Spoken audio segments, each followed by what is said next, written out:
বাচ্চা তার 6 বছর বা 7 বছর বয়সে জানা গেল যে তার ব্রেনের প্রবলেম আছে। এবার তাহলে তাকে কি করবে? তাকে ওই জায়গায় নিয়ে গিয়ে রাখবে। এবার 10 বছর 15 বছর তার চিকিৎসা করবে। 15 বছর বাদে ওই বাচ্চাটা সুস্থ হবে, অর্থাৎ তার ব্রেনটা ঠিক হবে। এবার তাহলে ও 5 বছর বয়সে ওখানে গেছিল, 15 বছরের চিকিৎসা হয়েছে, তাহলে বাচ্চাটার বয়স কত হলো? 20 বছর। তাহলে 20 বছর মানে ইয়াং।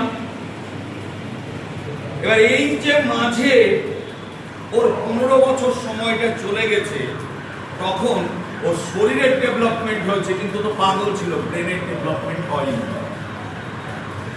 ফলে ওর মানসিকতাটা থেকে গেছে 5 বছরে,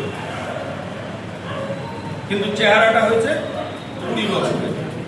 এবার এই বড় লোকরা যাচ্ছে, গিয়ে বলছে যে আচ্ছা এই বাচ্চাটার দায়িত্ব আমি নিলাম, আজ থেকে ও আমার বাড়িতে থাকবে, খাবে দাবে সবকিছু।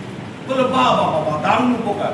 অ্যাকচুয়ালি তাকে বাড়িতে নিয়ে গিয়ে বাড়ির সমস্ত কাজ করাচ্ছে, আর সে প্রতিবাদ করতে পারে না, কারণ তার মেন্টাল এজটা ফিজিক্যাল এজের থেকে অনেক কম।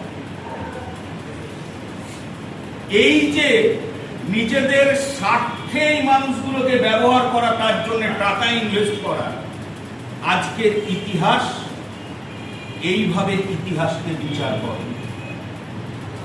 জাদুর তেল চিটে খাতায় কি ছিল, তার মানে ইতিহাস। ইতিহাস মানে পাতার পর পাতা পড়তে হবে, ইতিহাস মানে পাতার পর পাতা লিখতে হবে। এই ধারণাটাই সম্পূর্ণ ভুল। It's a logic.